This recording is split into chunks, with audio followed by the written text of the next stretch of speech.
Hi, Lit and Comp 1, this is Mrs. Rutan. Unfortunately, I can't be in class today because of a sick kiddo, so I'm making a video that's going to go over some strategies and supports to help you with your film, poetry, or your pictures to go with your audio read.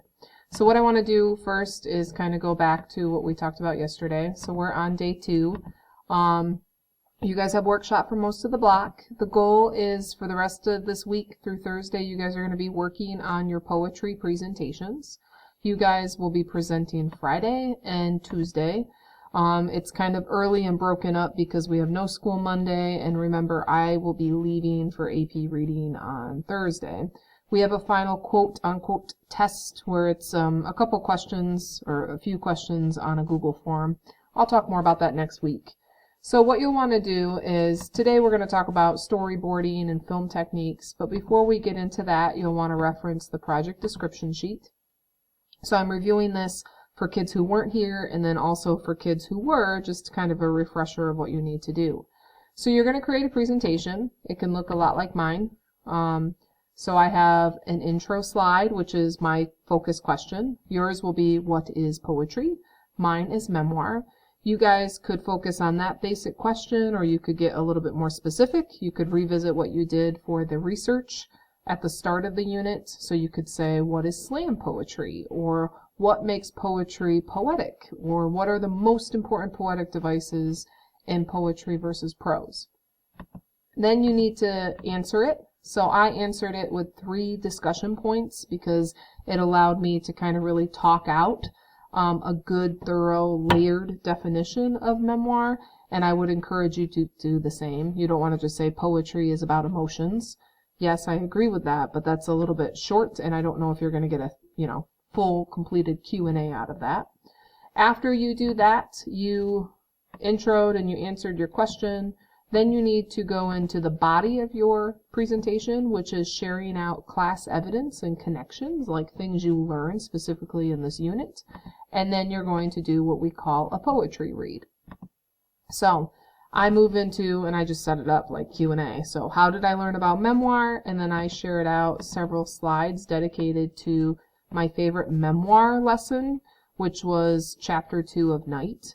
I talked about, why that chapter was important for memoir. It kind of reiterates my definitions of memoir. And then I just kind of use this as talking points over here. And the pictures kind of helped reinforce what I believe about memoir, which is it is focused on truth. It's focused on themes. It then tends to make connections across the story. And then what happens in this slideshow is there's 2 options for what you can do to present an auditory or oral reading. So you're going to show me great poetry with some type of oral read. You could do a video like I have in my sample, or you could just do a creative read aloud from your favorite poem or a poem that you wrote. And if you do either of these 2 things, it needs to be clear, complete, and it also needs to have visuals. So what I ended up doing is I showcased out what chunk of memoir I was going to read. I kind of talked about why I think this is a good example of poetry or memoir. And then I made a little video. And so I'm going to talk about film devices. I encourage you, if you weren't here, to check out this video. If you are intimidated by the video or you just want to do an auditory read, you can work in partners for a video or you can work independently. But if the video is just not on your radar, then you can do an auditory read. So here's my auditory read. So I showed the class what I plan to read aloud. Once again, I talked out why I think it's a good example of memoir or poetry for your guys' group. And then I started to read it, and I forgot to, but you should print out a transcript. And then I read it aloud for the class with a good, clear voice. I tried to be creative in my voice and narration. And then I had some pictures to help illustrate the memoir that I was describing. And then finally, you have to close out your presentation in an interesting way. So I closed it out with a quote, but I tried to challenge it and say, I don't like this quote, and here's why. So that's my sample. Definitely reference it as needed. Talk to each other, especially if you were not here, to kind of see these are the components. The rubric is on the back as well. And now what we're going to do is kind of talk about how to make this presentation interesting, especially with the auditory read, which tends to be more open-ended and maybe a little bit more intimidating for you guys. So the first thing I would recommend, if you are doing a film especially, you should storyboard. So these are storyboards. This is a very famous storyboard from the movie Jaws, and as you can see, yours does not have to be as pretty as this. I mean, this is Hollywood industry right here, but it has a little bit of annotations. It kind of shows what shots they want to take of, you know, this is what I would call a long shot. This is a close-up. This is on a different angle. These are a little bit more my style, but you can see, like, if I'm going to do a poem about my childhood home, I would do a picture of the house, maybe a picture of me. This is a reference to the camera moving. This thing right here is like a zoom in. You can see this is a point of view. This is a close-up. This is what we call a low angle.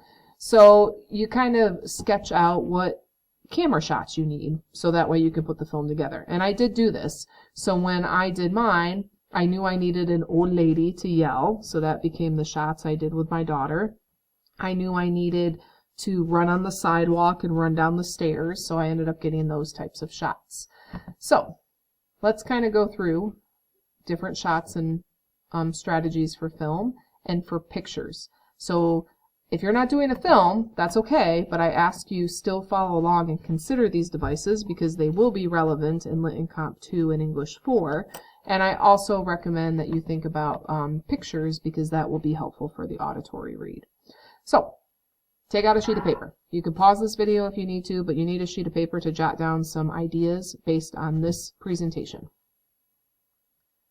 All right, ready? So whatever you think is helpful or interesting about film and pictures, I'd ask that you write it down.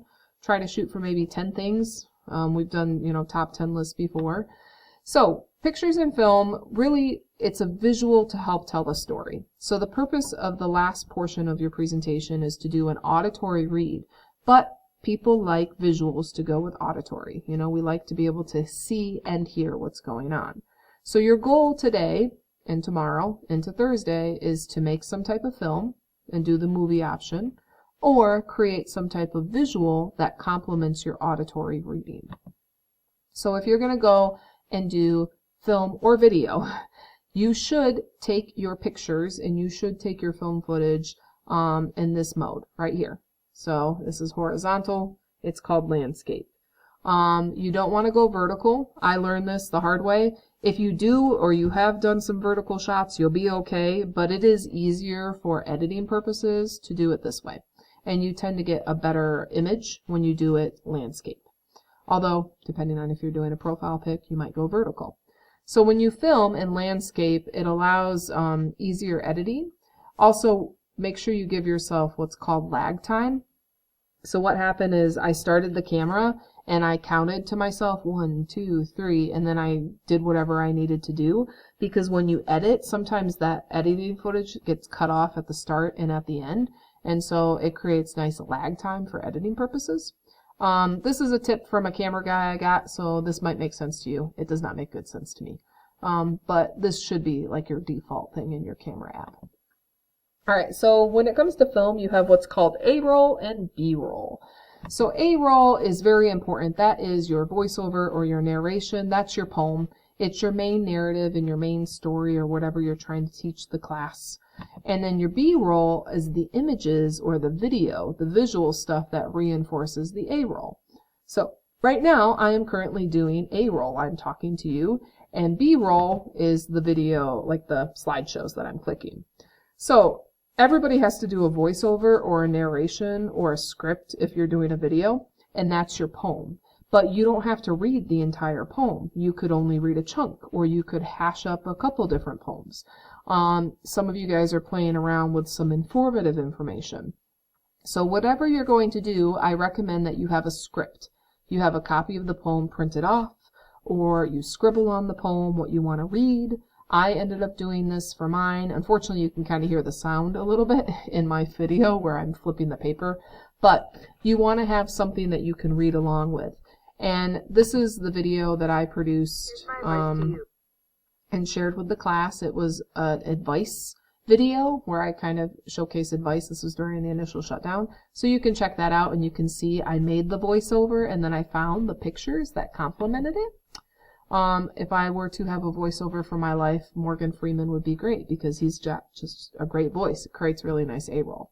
So write a script, print it off, gather your visuals based on that voiceover or that script. So if you're going to do Jabberwocky, and it talks about the Warple sword, you're going to want to find a sword that you can use in the video if you plan to go for a direct interpretation.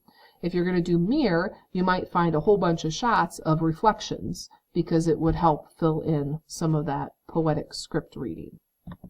Next, point of view shots are really fun. That was me running on the sidewalk. So basically, you know, you kind of make the camera your point of view and you move around or do things from the point of view. So like if you're going to do your animal, you might go lower to the ground because that's the point of view of their life.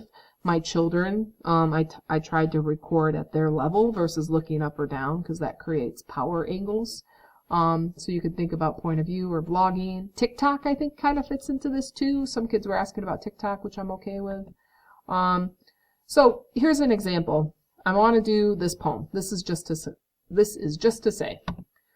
So I'm going to use the slideshow effect, and I'm going to collect a whole bunch of pictures and just read it to kind of complement the story, which I think is Sorry Not Sorry, and my character would be my dog Sterling. Isn't he adorable?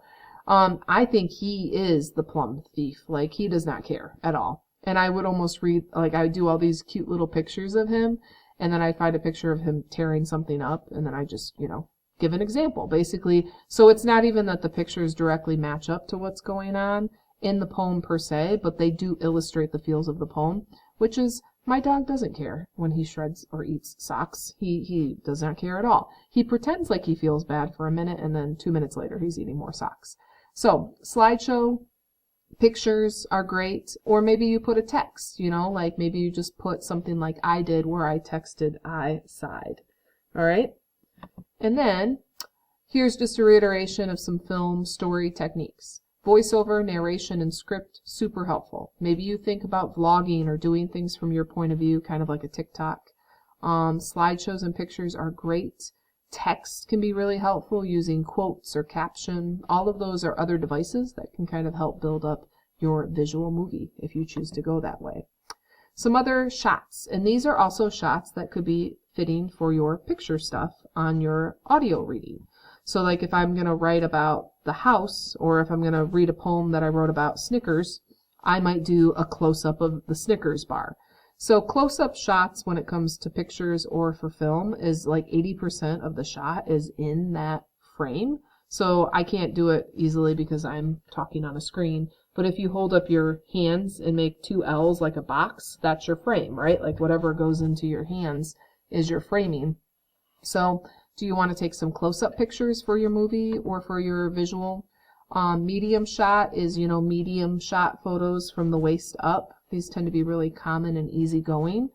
You could do long shots if you're trying to showcase like the whole person in your film clip, or maybe if you're talking about the field of daffodils, you might do what's called a long shot of a field to kind of capture the distance and the setting. Think about your camera when you're holding it in landscape. Eye level is like no power. So what happens in movies, if everybody is supposed to be on the same page, they'll use medium shot and they'll use eye level because it's just natural, right? But if you want to show power, I'm sorry, my lovely pictures are cutting off the definitions. What will happen is you'll take your camera and hold it up high, like right up here, and it looks down, and poor little Harry looks small because the Dementors are about to get him. This is Matilda, so up here the adult's screaming at her, so she looks small and powerless. Or maybe you take your camera and you go down low and crouch down and make something look higher. I did this with Rita, which is my daughter pretending to be the old lady. So I had the camera down here so she looked taller and bigger, which creates power. Think about your camera movements when you're recording. Like if you're going to show a field of daffodils, per se, as a pretend, you can pan. You can go left to right, right to right to left. That's a moving side to side feature. You could zoom in, so like maybe you really want to emphasize something important, so you zoom in with your camera lens or walk closer to the object.